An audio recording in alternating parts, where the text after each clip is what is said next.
Biblia inasema kitabu cha Waebrania sura ya 1 mstari wa 14 inasema malaika wa Mungu ni viumbe, ni roho zitendao kazi, ni roho zinazotuhudumia, zinazotenda kazi pamoja na watakatifu wa Mungu. Wameumbwa kwa ajili ya kutuhudumia sisi watakatifu wa Mungu. Ndio maana kuna malaika ambao wanaambatana na mtakatifu pindi anapozaliwa. Kuna malaika wa Mungu yupo kwa ajili ya assignment fulani, kwa ajili ya huduma ambayo iko ndani ya mtu. Wako malaika wa Mungu kwa ajili tu ya uandishi. Wako malaika wa Mungu kwa ajili ya uponyaji na deliverance na kukomboa watu walio katika makanisa fulani. Wako malaika wa vita. Wako malaika wa aina mbalimbali. Wapo kwa ajili ya kufanyaje? Kutuhudumia. Na maandiko yanasema malaika wa Mungu hufanya kituo kwa wale wanaofanyaje? Wanaomcha Mungu. Yaani wanaambatana na wale wanaomcha Mungu, wale wanaoitii sauti ya Mungu na kufanya sawasawa na mapenzi ya Mungu, waliofanyika watoto wa Mungu. Na maandiko hayo yanasema hivi, malaika wa Mungu wanaenda kwa sababu wamelisikia neno la Mungu. Hawafanyi kwa sababu wewe umesema au mimi nimesema. Wanafanya kwa sababu wamelisikia neno la Mungu na litangaza kwenye nini? Kwenye kinywa chako. Lile neno la Mungu ndio linawavutia wao, ndio linawaamuru wao watende, wafanye kitu fulani, sio maneno yetu. Kwa hiyo kama tunaomba na tunaomba tupate, kwa sababu tunaomba kwa mapenzi yetu, kwa akili zetu sisi wenyewe. Tukiomba kwa sawasawa na neno la Mungu na kweli ya Mungu, tutakutia malaika wa Mungu wapo kwa ajili ya kutimiliza yale tunayohitaji na yale yaliyo mbele yetu. Ni kama upande wa ulimwengu wa giza, ulimwengu wa roho wa giza, wakuu wa giza, wachawi, walozi, washirikina, waganga, ili waweze kufanya jambo fulani, wanatangaza maneno ya viapo na matamko na manuizo, maneno ya uovu, maneno ya giza. Wanawafanya mapepo au roho za majini, malaika walioasi, kufanya kwa sababu wametangaza uovu. Kwa hiyo wale wanapotuma majini, wanapoyaamuru majini, sisi wa nuruni katika Kristo Yesu tunawaamuru nini? Malaika wa Mungu. Ulimwengu wa roho unatawaliwa na viumbe vya roho, ikiwemo malaika wa Mungu. Bwana Yesu asifiwe sana. Wako malaika ambao wanatoa taarifa, kina malaika Gabrieli. Luka sura ya 1 mstari wa 26, Luka sura ya 1 mstari wa 26 hadi 28, tunaona malaika Gabrieli anampa habari Maria, tazaa mwana. Mathayo sura ya 1 mstari wa 20, Mathayo 1:20, tunaona malaika anampa habari katika ndoto Yusufu katika ndoto kwa habari ya mtoto atakayezaliwa.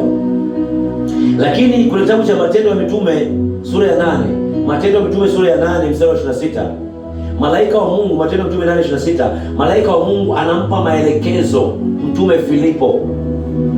Anamwambia nenda, utakuta kuna Mwethiopia mmoja amekaa pale, Mwafrika, anasoma Biblia, maandiko ya mitume na manabii, lakini haelewi. Anaambia utakapofika mwelekeze kilichoandikwa.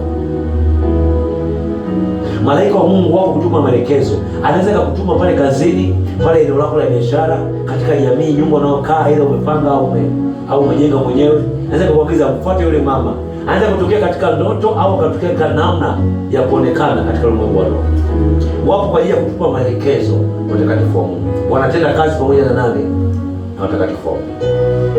Ni kama watu wa gizani katika ulimwengu wao wa roho wa giza, wanaweza kutokewa na majini au mapepo yakawapa maelekezo. Kwa nini mtu anakwenda kwa mganga kienyeji? Anayetenda kazi ni nani? Ni nini? Ni majini, yale mapepo. Yeye amekuwa tu kama ni chombo, ndio wanamuita kiti. Wanayaita, wanayapigia manyanga, wanapigia chakacha, wanaita katika manuizo na nyimbo. Yeye majini anawavaa, ndio anatoa maelekezo. Bwana Yesu asifiwe sana. Bwana Yesu asifiwe sana. Matendo ya Mitume sura ya 5 mstari wa 17, Matendo ya Mitume sura ya 5 mstari wa 17 hadi 24. Malaika wa Mungu wanatumika mara nyingi sana kuokoa watakatifu wa Mungu katika ajali, katika vita mbalimbali. Muda mwingine wanatuokoa hata sisi hatujui kinachoendelea katika ulimwengu wa roho, lakini wao wapo kwa ajili ya kuhakikisha watakatifu wa Mungu wanazingirwa, hakuna wa kuwagusa. Wanapotuma majini au roho chafu kwenye maisha yetu, malaika wa Mungu wapo kwa ajili ya kutukinga. Kuna vita kati ya malaika wa Mungu wa nuru na malaika walioasi. Wakati wale maadui walipowazunguka Gehazi na nabii Elisha, Gehazi akawa anatetemeka, anasema jeshi hili ni kubwa sana, wanataka kujificha. Nabii Elisha alimwambiaje Gehazi? Akamwambia, walioko upande wetu ni wengi kuliko walioko upande wao, usiogope. Kuna wakati tunaingia katika vita au hali fulani ya mapambano katika ulimwengu wa roho, vita ya kiroho, lakini malaika wa Mungu walioko upande wetu ni wengi, na tukijua kwamba wako upande wetu na wako wengi, tutaacha ile hali ya kuogopa au hali ya hofu. Tutatembea kifua mbele, tutasafiri pasipokuwa na mashaka wala hofu ya kufa, mauti wala ajali, kwa sababu unajua malaika wanaopatana na sisi ni wengi, wanatembea na sisi. Bwana Yesu asifiwe sana. Bwana Yesu asifiwe sana. Kwa hiyo kwenye Matendo ya Mitume sura ya 5 mstari wa 17 hadi 24, ile dini ya Masadukayo, Mafarisayo, Masadukayo waliinuka juu ya mitume, wakawakamata, wakaweka gerezani, wanawazuia wasubiri neno la Yesu Kristo, wasitaji na Yesu Kristo. Biblia inasema malaika wa Mungu wakaja gerezani, wakawatoa mitume wote na wakawapa maelekezo, nendeni huku na kule, mkaendelee kuhubiri habari njema za ufalme. Wakawatoa gerezani. Kesho yake asubuhi walinzi wamekaa pale wanalinda, hawajui kama watu washatolewa tayari mtume gerezani. Wanakuja wanafungua gereza, wanaangalia hayupo mtumishi wa Mungu hata huyu, hata mmoja, wote wameshaokolewa na malaika wa Mungu. Matendo ya Mitume sura ya 5 mstari wa 17. Hata katika Matendo ya Mitume sura ya 12, nani aliyemtoa Petro gerezani? Akafungua mlango wa kwanza, akafungua mlango wa pili, akafungua na lango la tatu la gereza. Matendo ya Mitume sura ya 12 ni malaika wa Bwana. Mungu alituma malaika wake kumwokoa Petro gerezani, kwa sababu Biblia inasema alipokufa Yakobo ndugu yake na Yohana walimuua, kanisa lilikuwa aliombi. Walipomkamata na Petro wakamweka gerezani, wakusubiria sherehe ipite ili na wao wamuue. Biblia inasema kanisa likanyanyuka, sauti yao likaomba kwa Bwana, likapaza sauti. Mungu akamwachilia malaika wake gerezani, akaenda kumwokoa mtume Petro. Matendo ya Mitume sura ya 12. Malaika wa Mungu wapo kwa ajili ya kuokoa watakatifu wa Mungu. Unapokuwa katika hali ngumu, katika hali ya vifungo, katika vita ambayo hauwezi, unapaswa kuita msaada wa kimalaika. Malaika wa Mungu ambao mmetumwa, mmekusudiwa, mmepewa assignment kwa ajili ya kutembea na kunilinda. Ingilia kati vita hii. Kama ni vita ya kimajini, ya kimapepo, malaika wa Mungu akiingilia kati, unaweza kuona usaidizi. Watu wanatawanyishwa, wanaenda mbali na maisha. Nyumba tunazolala, mitaa na jamii tunazoishi, lazima tutake usaidizi wa kimalaika kwenye maisha yetu.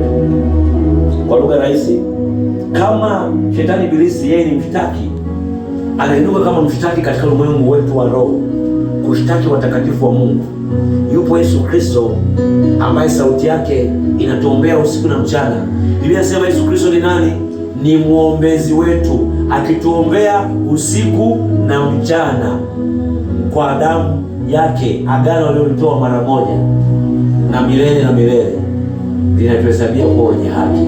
Mashtaka shetani ibilisi anayotoa yanakutana na damu, agano la damu Yesu Kristo, uhai wa Kristo Yesu unatuhesabia haki katika ulimwengu. Kwa hiyo mtu akikuhukumu wewe, na shetani ibilisi uweze kumuona, nisikilize vizuri, shetani ibilisi uweze kumuona, shetani ili uweze kumuona Mungu, utamwona Mungu kupitia nini?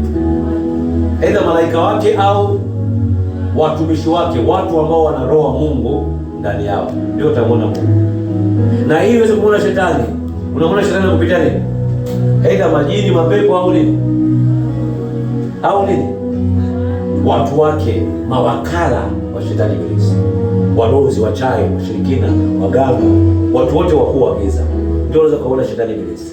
Kwa leo usiseme kwamba shetani ibilisi atakuja kama alivyokuwa na mshtaki Ayubu, anampeleka mashtaka kwa Ayubu, ndio atakuja katika namna ile hapa. Leo utamwona shetani ibilisi kupitia wanadamu wenye mwili kama wewe.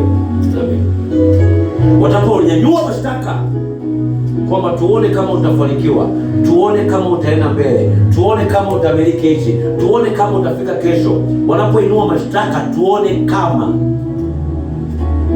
Wewe sio mtu wa kufanikiwa, wewe sio mtu wa kuolewa, wewe sio mtu wa kuzaa, wewe sio. Yale mashtaka yanayoinuliwa na watu ambao nyuma yao kuna muongozo na msukumo wa shetani ibilisi.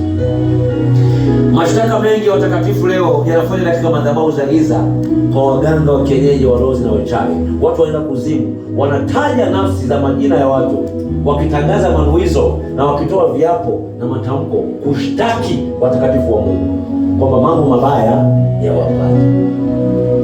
Yesu Kristo alimwaga damu mara moja. Andika ombi hilo, Waebrania 12:24. Hilo ni ombi utakaloiomba. Anasema damu ya agano jipya, damu ya Yesu Kristo, Waebrania 12:24, inanena mema kuliko damu ya nini?